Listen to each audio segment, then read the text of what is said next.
आदित्य जी, जब हमने AI code किया तो उसे संशय की दृष्टि से देखा गया था।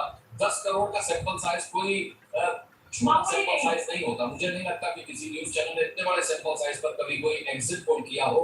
लेकिन देखिए, सारे एग्जिट पोल ध्वस्त होते हुए नजर आ रहे हैं। केवल जी न्यूज का एआई एग्जिट पोल ही बिल्कुल करीब है असलियत। बिल्कुल, जैसे जीनिया ने भी बोला कि इन लोगों ने सोशल मीडिया, फेसबुक, ट्विटर और बाकी यूट्यूब और बाकी जगह पूरा अपना जो अनुमान लगाया, उसी अनुमान के साथ आपका जो पोल है वो सबसे सटीक तो वही निकला।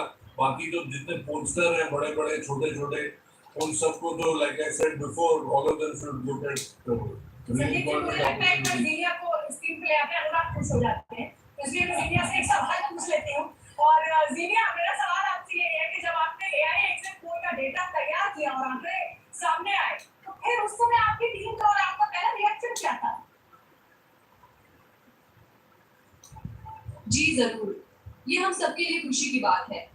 जब ईमानदारी से की गई आपकी मेहनत रंग लाती है तो खुशी दोगुनी हो जाती है।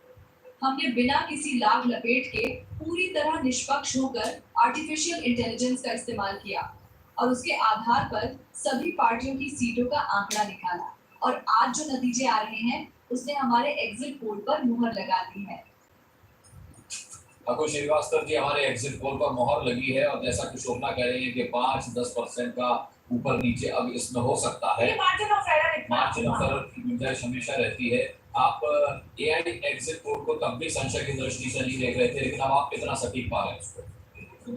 लगभग सटीक है, और इसमें अब मुझे उम्मीद भी नतीजों में भी बहुत ज्यादा नहीं दिखती है। ज्यादा से ज्यादा 20 सीटों का उलटफेर दोनों तरफ से हो सकता है, उससे ज्यादा हो नहीं सकता है, क्योंकि अब जब लाख में अंतर होते चले जा रहे हैं तो वो पलटने के लिए दुगने वोट चाहिए, जो उसकी संभावना बहुत कम होती है।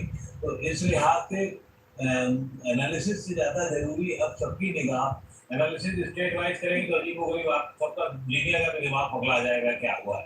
अब असल में जीनिया का दिमाग नहीं पकड़ाएगा सर। नहीं, अब जो है वो आंकड़ों का है। खबर में आपको बता दूं, बीजेपी अकेले 243 सीटों पर आगे है। इलेक्शन कमीशन का ये आंकड़ा है और इलेक्शन कमीशन के आंकड़े के मुताबिक इंडिया गठबंधन को 225 सीटों पर बढ़त हासिल है। इस वक्त की बड़ी खबर यह है कि कांग्रेस अकेले 94 सीटों पर आगे है इलेक्शन कमीशन के आंकड़े के मुताबिक। और इसी के साथ जीनिया कुछ और जोड़ना चाह रही है। जी जीनिया। हमने जब एआई एग्जिट पोल का डेटा फाइनल किया तब तक सभी चैनल्स एग्जिट पोल दिखा चुके थे, और किसी के एग्जिट पोल में एनडीए 400 का आंकड़ा छू रही थी तो किसी के पोल में 350 से ज्यादा सीटों का। जब हमारे एआई एग्जिट पोल में एनडीए को 305 से 315 के बीच सीटें मिली तो मेरी टीम के भी कुछ साथी हैरान थे, लेकिन मैंने सबसे यही कहा कि सब्र करो और इंतजार करो, 2 दिन बाद हकीकत सामने आ जाएगी।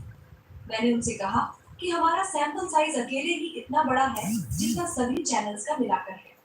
साथ ही हमारे सैंपल साइज में हर उम्र के वोटर्स शामिल थे, और बड़ी बात ये कि जो राय उन्होंने दी थी वो पूरी तरह निष्पक्ष थी, और आज नतीजा सबके सामने है। बिल्कुल, देखिए जीनिया, आप जो भी कह रही हैं, अनुराग मुस्कान जो है वो बहुत ध्यान से सुन रहे हैं, क्योंकि जिस तरीके से राजनीतिक दलों के नेताओं ने अनुराग संशय व्यक्त किया था और वो आवाज उठाई थी उसको लेकर हमें थोड़ा सा उस समय बुरा लगा था, और ये हमें स्वीकारना चाहिए। बिल्कुल, हमारा ये एग्जिट पोल जिस पर मोहर लगी है इलेक्शन कमीशन के आंकड़ों की भी, क्योंकि इलेक्शन कमीशन के जो ताजा आंकड़े हैं वो एआई एग्जिट पोल के हमारे रिजल्ट से, उसके नतीजों से बेहद मेल खाते हुए नतीजे हैं। बिल्कुल, अब चलिए अब जल्दी से एक बार फिर चंदन और राम का रुख कर लेते हैं। चंदन और राम, मुझे लग रहा है कि आंकड़ा सेकंड 290 पर एनडीए आ गया है, 235 पर इंडिया गठबंधन। और इस वक्त की बड़ी खबर यही है शोभना जी कि 290 से ज्यादा सीटों पर एनडीए की बढ़त है। चुनाव आयोग की ओर से जो आंकड़े जारी किए गए हैं उसमें 299 बताया गया है। उत्तर प्रदेश के आंकड़े देख लेते हैं। समाजवादी पार्टी 34 सीट पर इसको बढ़त बनाए हुए है, बीजेपी 36 सीट पर आगे है,